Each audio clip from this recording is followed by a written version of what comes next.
छोटे भाई वीरेंद्र त्रिवेदिया जी, हमारे साथी मास्टर ऋषिपाल जी, सतबीर पहलवान जी सोना, भाई सबीर खान जी, अजीत जी, शिवचरण जी, आदरणीय सुरेंद्र जी, आदरणीय पंडित रामचंद्र जी, मूलचंद्र जी, ब्रिजपाल जी सरपंच अलावलपुर, बेगराज जी सरपंच अलावलपुर, सबर सरपंच जी, राजवीर नंबरदार जी, गिरिराज अलावलपुर जी, सूरज भान जी, समय जी सरपंच खजूर का, डॉक्टर नेम सिंह जी, हरकेश जी, मास्टर किशन पनेड़ा जी, जगन सरपंच जी, धर्मवीर टोंडा जी, निरंजन जी, अंतर सिंह जी प्रिंसिपल, मेरे सामने बैठे और मंच पर विराजमान मेरे बड़े बुजुर्गों, नौजवान साथी, सबसे पहले तो ब्रिज की इस भूमि को और इलाके के सरदारों को मैं हाथ जोड़कर नमस्कार करता हूं, आपका अभिनंदन करता हूं। मुझे मेरे छोटे भाई वीरेंद्र ने तो ये कहा था घर पे एक कप चाय पीनी है, नहीं तो गांव में कर लेते, हमको जलसा ही करना होता था, तो अगली बार कर लेंगे, इसमें क्या है। किसान को और खेत मजदूर को तो इस बात के लिए निमंत्रण की जरूरत नहीं, अपना घर। मेरे बुजुर्गों साथियों, बहुत लंबी तकरीर आज शायद करने का दिन नहीं, पर फिर भी मैं आपके साथ गांव से, पलवल शहर से काफी साथी आए हैं, बुजुर्गवार आए हैं, मैं एक ही बात कहना चाहता हूं। हरियाणा प्रदेश आज एक ऐसे दोराहे पर खड़ा है जहां से हमें फैसला करना है कि ये प्रदेश जात पात के आधार पर बांटने वाले, धर्म के आधार पर झगड़ा करवाने वाले भारतीय जनता पार्टी के पास रहेगा या फिर ये प्रदेश तरक्की करेगा। आप याद करिए, कभी जिंदगी में किसी ने ये नहीं सोचा था बीजेपी का राज हरियाणा में बन सकता। आज से 10 साल पहले कोई नहीं सोचता था। बीजेपी हमेशा चौधरी देवीलाल के साथ छोटी पार्टी बनकर चुनाव लड़ा करती थी, 5-4 एमएलए इनके आ जाया करते थे, 1-2 इनके वजीर बन जाया करते थे, बस इनका इतनी हैसियत थी। जब इनको ये लगा कि इन्हें हरियाणा में सत्ता में आना है, तो उसके लिए एक षड्यंत्र इन्होंने रचा हरियाणा के खिलाफ। वो षड्यंत्र क्या था? वो षड्यंत्र 2 किस्म का था। एक, गांव और शहर का टकराव पैदा कर दिया। जब गांव और शहर का, गांव और कस्बे का टकराव पैदा हो जाएगा, तो एक तरफ सारे व्यापारी दुकानदारों को एक तरफ कर दो, किसान और मजदूर को एक तरफ कर दो, तो हमको कुछ ना कुछ बोले मिल जाएगा। उसमें ये कामयाब हुए। शुरुआत उन्होंने वहां की था, फिर इन्होंने देखा उससे भी 10-15 सीट आती है, काम नहीं चलेगा, तो काका इन्होंने फिर जात का टकराव करवाया। ये एक आदमी उत्तर प्रदेश से पकड़ कर ले आए, एक आदमी हरियाणा से पकड़ा है जो इनकी पार्टी में होता था, और फिर जात पात का टकराव करवाया, जाट गैर जाट का झगड़ा करवाया, बाकी जातियों का एक अलग बनाया। नतीजा ये हुआ 100 से ज्यादा लोग तो मरे, बच्चे तो अपने मरे। फिर उसके बाद इन्होंने कई आश्रमों का भी झगड़ा करवाया, साधु संतों का। पंचकूला में तो 500 मरे, डेरा सच्चा सौदा के 1000 मरे, भगवान जाने। मैं तो वहां रहता हूं, 1 लाख से ज्यादा जूती और चुन्नी सड़कों पर बिखरी हुई मैंने अपनी आंख से देखी। इसी प्रकार से बरवाड़ा में, हिसार में एक और डेरे का टकराव करवाया। सारा हरियाणा आपस में बट गया। किसी ने सड़क के बारे में नहीं पूछा, किसी ने नौकरी के बारे में नहीं पूछा, किसी ने नहर के पानी के बारे में नहीं पूछा, किसी ने पीने के पानी के बारे में नहीं पूछा, किसी ने पेंशन के बारे में नहीं पूछा, किसी ने स्कूल कॉलेज में मास्टर के बारे में नहीं पूछा। सब जात के अंदर बंट गए और भारतीय जनता पार्टी का पहली बार राज बन गया। फिर इनको लगा 5 साल तो कर लिया ये काम, अब दोबारा राज कैसे बने? अब दोबारा राज बनने का कोई आसार था नहीं। तो दुष्यंत चौटाला को इन्होंने खड़ा किया और कहा हमें खूब गाड़ियां दे, कहे कि मैं खट्टर साहब को जेल भेजूंगा, सारी बीजेपी को हथकड़ी लगाऊंगा, फलां करूंगा, ये करूंगा, कांग्रेस ना जीत पाए। और दुष्यंत चौटाला को इन्होंने मोहरा बनाकर इन्होंने उसे खड़ा कर दिया। नतीजा ये हुआ, उसने हर जगह, चलो अपनी तरफ उनका कम रसूख असर है, पर जो केंद्रीय हरियाणा है वहां उनके 10 एमएलए आ गए गलती शलती से। पहले दिन ही खट्टर तो कहा करता मैं दुष्यंत चौटाला को, दोनों भाइयों को हथकड़ी लगाऊंगा, सही है मेरी बात गलत?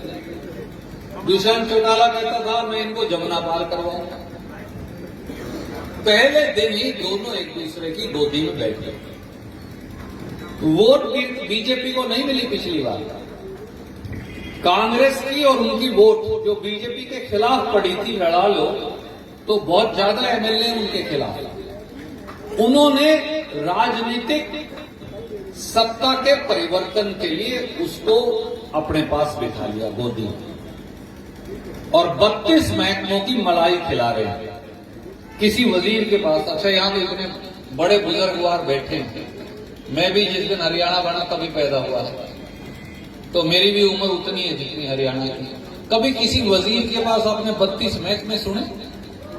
कभी पिछले 50, 55, 56 साल में, या पूरे हिंदुस्तान में किसी वजीर के पास 32 महकमे हो?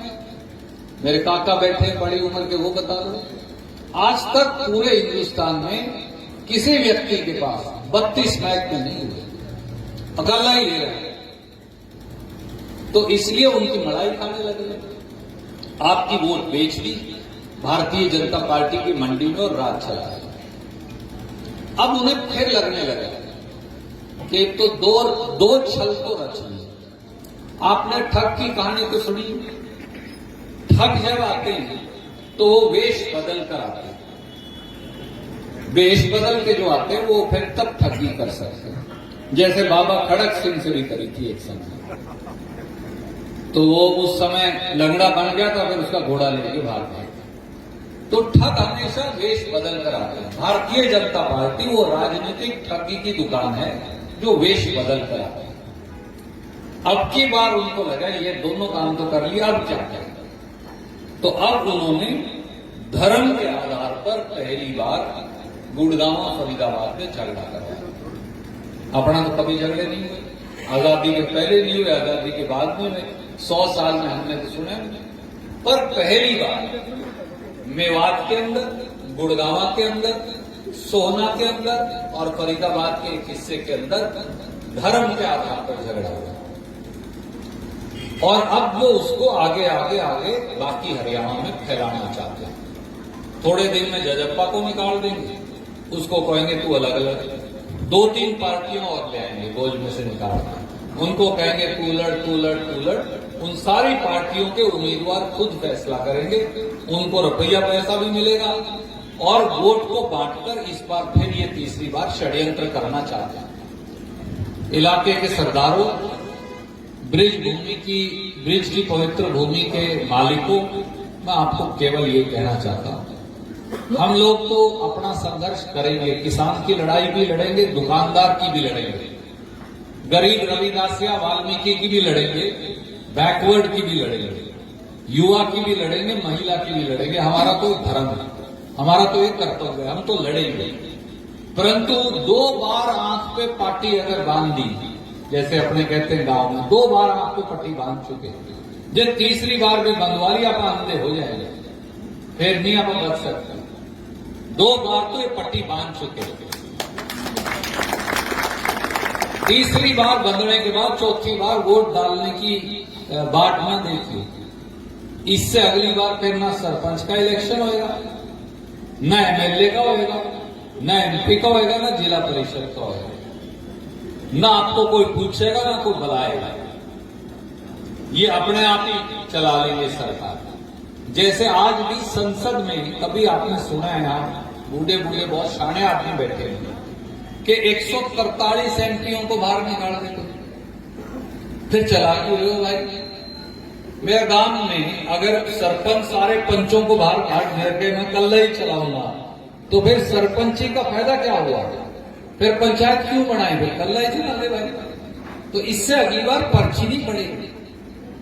इस देश में प्रजातंत्र पर, उस संविधान पर जो आप लोगों ने बनाया है, उसके ऊपर इस समय देश की सरकार ने, बीजेपी ने हमला बोल रखा है।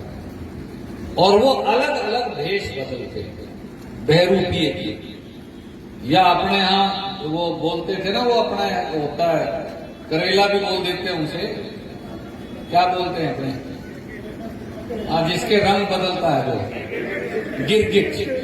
गिरगिट तो हिंदी में बोलते हैं, अपना थोड़ी गिरगिट कम है। गिरगिट तो गिरगिट रंग बदलता है, घास में जाएगा रंग कर लेगा, फूल वाले पौधे पे चढ़ेगा लाल कर लेगा, आगे कुछ और कर लेगा, गिरगिट रंग बदल सकता है। भारतीय जनता पार्टी हरियाणा और देश की राजनीति की गिरगिट की तरह है। ये रंग बदलते हैं, देश बदलकर चलते हैं। तो इसलिए इस बात से सचेत रहिए। हम तो केवल इतना हाथ जोड़ के कहने आए, हम अपने आप की लड़ाई लड़ेंगे, और तब तक लड़ेंगे जब तक एक खून का कतरा हमारे लोगों में दौड़ता, उस दिन तक न थके, न डरे, न दबे, न बोलने से रुके। देश का प्रधानमंत्री हो, प्रदेश का मुख्यमंत्री हो, रणदीप सिंह सुरजेवाला की आवाज को तो कोई दबा नहीं पाया आज तक। जो बात खरी है, जो बात सच्ची है, किसान की आवाज को, गरीब साधारण व्यक्ति की आवाज को, मिट्टी की खुशबू जिस आदमी की आत्मा से निकलती हो, उसकी आवाज को कोई दबा नहीं सकता।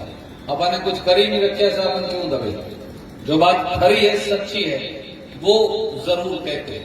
तो मेरी बस इतनी है, इस छोटे भाई पर अपना आशीर्वाद कृपा रखिए, और हम सब मिलकर आपकी आवाज भी बनेंगे, आपके लिए संघर्ष करेंगे।